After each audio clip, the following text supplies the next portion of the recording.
Back to the news. ఆంధ్రప్రదేశ్లో కూటమి ప్రభుత్వం అధికారం చేపట్టిన తర్వాత అనుభవజ్ఞుడైన చంద్రబాబు, దూకుడైన పవన్ కళ్యాణ్ కలిసి ముందుకు సాగుతున్నారు. CM, deputy CM Pawan Kalyan విరుద్ధంగా తమదైన శైలిలో ప్రభుత్వ పాలనపై ముద్ర వేస్తున్నారు. చక్కటి సమన్వయంతో ముందుకు సాగుతున్నారు. అదే స్థాయిలో ప్రతిపక్ష వైసీపీని, జగన్ను టార్గెట్ చేస్తున్నారు.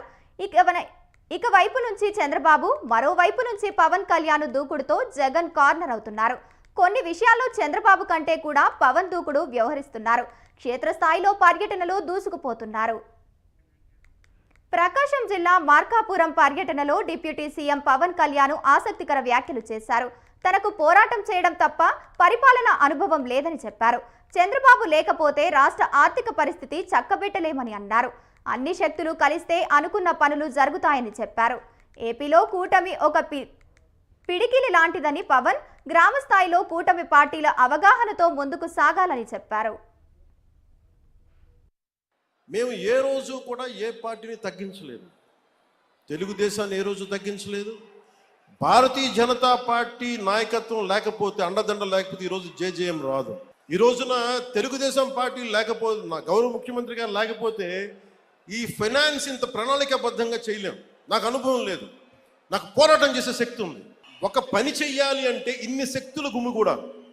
అన్ని వేళ్ళు ఒకలా ఉండవు. కానీ ఏ వేలికి ఈ బొట్టనీళ్ళు తీసేస్తే ఏం చేస్తాం?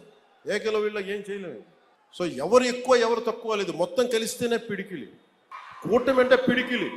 దీన్ని గుర్తుపెట్టుకోండి. అంతేగాని కూర్చోబెట్టి పంచాయతీ స్థాయిలో ఉన్న జనసేన నాయకులు కావచ్చు, తెలుగుదేశం నాయకులు కావచ్చు, భారతీయ జనతా పార్టీ నాయకులు కావచ్చు, మద్దతుదారులు కావచ్చు, చిన్న చిన్న ఇబ్బందులు ఉంటే అందరం పరస్పరం మాట్లాడుకొని ముందుకు తీసుకెళ్దాం.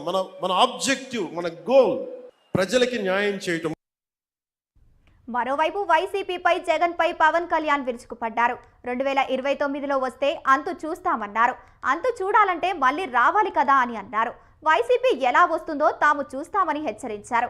వైసీపీ మీద తమకేం కోపం లేదని, కానీ మనుషులను భయపెడితే ఊరుకోమని స్ట్రాంగ్ వార్నింగ్ ఇచ్చారు. 151 సీట్లు వచ్చి తాను 2 చోట్ల ఓడిపోయినప్పుడు ఎదిరించారు. గొంతులు కోస్తామంటే తాము చొక్కలు విప్పుకొని కూర్చుంటామా అని అన్నారు. వైసీపీ నేతల తాటాకు చప్పులకు ఇక్కడ భయపడే వాళ్ళెవ్వరూ లేదని అన్నారు. మీకు తెలుసు కదా, రౌడీజానికి, గుండాలకి, గుండాగర్దీలకి బయటపడితే మన రాజకీయాలకు వస్తాం. కేసులు పెడతాం. వస్తే 29లో మేము అంతు చూస్తామంటే మీరు రావాలి కదా. మీరు ఎలా వస్తారో మేము చూస్తాం. నాకు వారి మీద, వైసీపీ నాయకుల మీద ఈరోజు చెప్తున్నాను, మొదటి నుంచి చెప్తున్నాను, వ్యక్తిగతంగా నాకు ఎవరి మీద కక్ష ఉండదు. మనస్ఫూర్తిగా నా గుండెల మీద ఆత్మసాక్షిగా చెప్తా, నాకు ఎవరి మీద కోపం ఉండదు. కానీ మీరు సగటు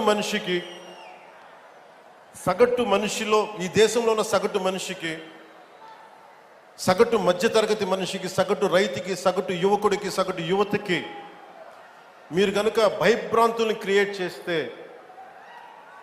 దాన్ని ఎదుర్కొనే కదా ఇక్కడ దాకా వచ్చాం. మీకు 151 సీట్లు వచ్చినప్పుడు కదా, నేను 2 చోట్ల ఓడిపోయినప్పుడు కదా మేము ఎదుర్కొని బలంగా నిలబడింది. అంటే గుండెల్లో ఎంత దమ్ము ఉండాలి, రక్తంలో ఎంత వేడి ఉండాలి మీలాంటి వాళ్ళు తట్టుకోవాలండి. నాకు తెలిసిన సినిమాల నుంచి వచ్చినవాడిని, సినిమాలో డైలాగులు చెప్పను నేను. కుత్తుకలు కోసేస్తాం, మిడకాయలు కోసేస్తాం అంటే కోయడానికి మేమేమన్నా చొక్కా ఇప్పి చూపిస్తామా? ప్రకాశం జిల్లా మార్కాపురంలో 1290 కోట్లతో చేపడుతున్న జల్ జీవన్ మిషన్ పనులకు పవన్ కళ్యాణ్ శంకుస్థాపన చేశారు. ప్రకాశం జిల్లా ప్రజలు దశాబ్దాలుగా ఎదుర్కొంటున్న తాగునీటి కష్టాలతో తనకు వ్యక్తిగత అనుబంధం ఉందని, ఆ సమస్య తీవ్రత తనకు బాగా తెలుసని పవన్ కళ్యాణ్ అన్నారు. తన చిన్నప్పుడు 2 ఏళ్ల పాటు ప్రకాశం జిల్లాలోని కనిగిరిలో నివసించే వాళ్ళమని చెప్పారు. తాను ఎదుర్కొన్న సమస్యలు ఇప్పుడు ప్రజాప్రతినిధిగా పరిష్కరించే అవకాశం రావడంపై పవన్ సంతృప్తి వ్యక్తం చేశారు. 2 సంవత్సరాలు ఉన్నాను ఒంగోలు టౌన్లో, ఒక 6 నెలలు కనిగిరిలో ఉన్నాం. అప్పటి నుంచి ఇప్పటికి కూడా కేవలం నీటి సమస్య, తాగునీటి సమస్య.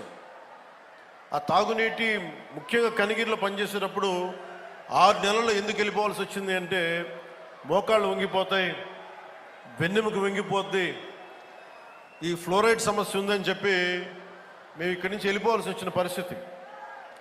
అందుకని నాకు ఆ కష్టం అప్పటి నుంచి ఇప్పుడు దాకా నా గుండెలో ఉండిపోయింది.